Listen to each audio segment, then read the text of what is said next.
with his policy of forcibly separating children from their parents. Small children, far from home, caught up in a terrifying situation that they cannot possibly understand. Bewildered and frightened, children forcibly taken from their parents' arms and moved into what only could be called kiddie concentration camps,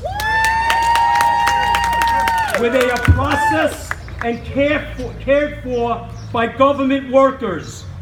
As we know, thanks to this kind of widespread public outrage over his despicable policies, Trump caved this Wednesday and signed an executive order to stop the practice of family separation at the border.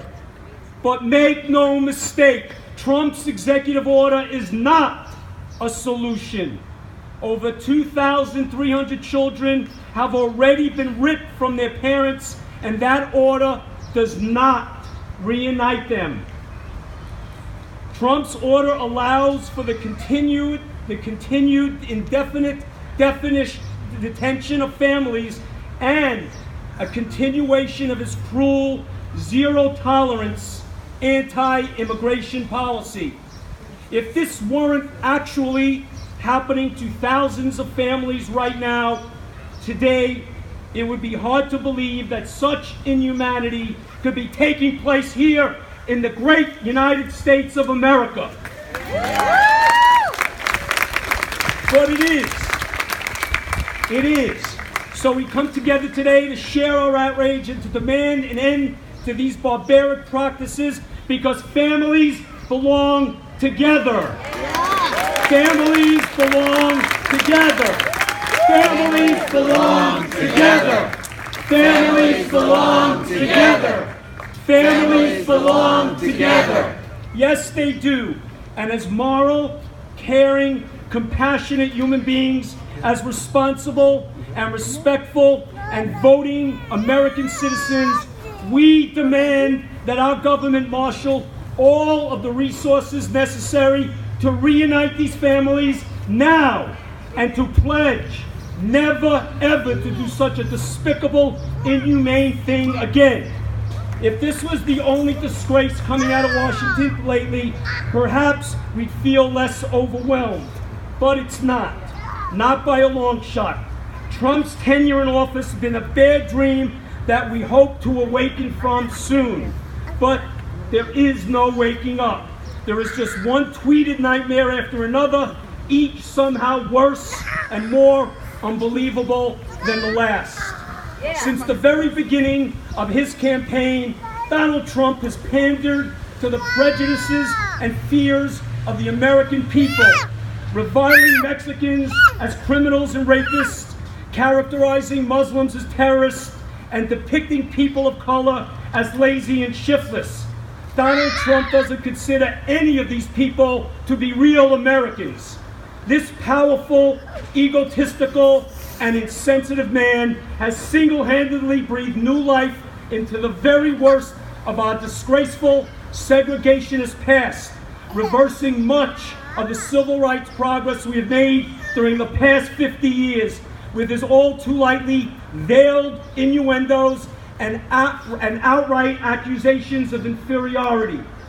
My friends, as the great American revolutionary said in December of 1776, Thomas Paine said, "These are the times that try men's souls."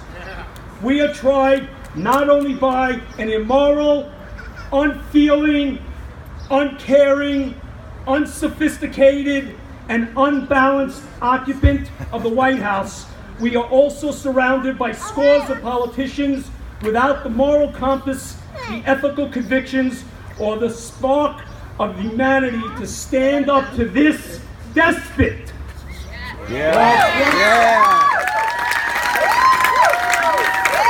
While Trump's actions are shocking enough, the fact that the Republicans have almost been universally silent in the face of the current humanitarian crisis is even more outrageous.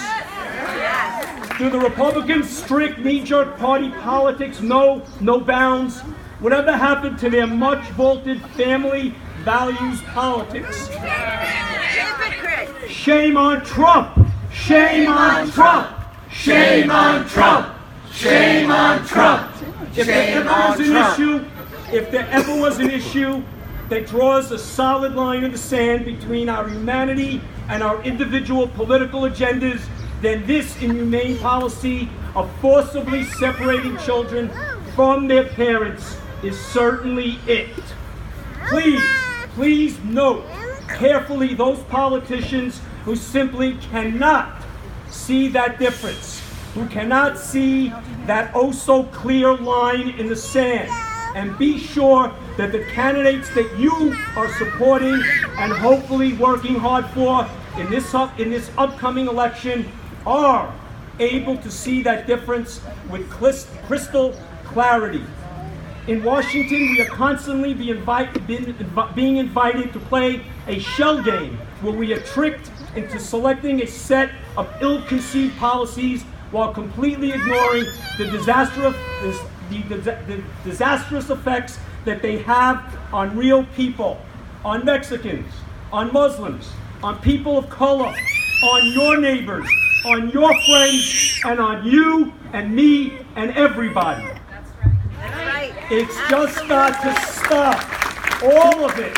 It's just got to stop, and it's got to stop now. In the words of the most recent Nobel Prize winner, the times, they are a-changing. But nothing is going to change in the right direction until you and I take to the streets as we have today. Nothing is going to change until we all are more fully engaged in the hard and time-consuming business of politics. Nothing is going to change until we contribute some of our money and most of all our time to support that change. There is a universal truth. There is a universal truth that can't be repeated too often. All politics is local. So I have to ask each and every one of you, what are you going to do to help change these times? You're here now. You're doing. Are you willing to work to support the kinds of candidates who are committed to the changes we desperately need? Yes. Are you willing to knock on some doors? Yes. Are you willing to talk to your neighbors and friends? Yes. Are you willing to help get progressive voters registered and to the polls to vote? Yes. Are you willing to write a check to support the Democratic Party's efforts to elect this year's slate of candidates to the state legislature? Yes. Are you willing to make sure and everyone you know votes in the upcoming August 14th primary and the November general election? Yes. I certainly hope so. And I hope so not just because I am a man with a deep and abiding faith in the American democratic system. I hope so because this year we have an amazing slate of 4 fabulous candidates running for the legislature. Candidates who are speaking out about these horrific abuses, who are willing to show up and fight the cruel and regressive policies of this administration. In the age of Trump, silence equals complicity, and we need to elect leaders who aren't afraid to speak up and fight for our values. I am delighted to be here to speak to you, and thank you all for coming. Now I'd like to introduce Claudia from CIRI, Connecticut Institute for Refugees and Immigrants. Claudia, thank you very much.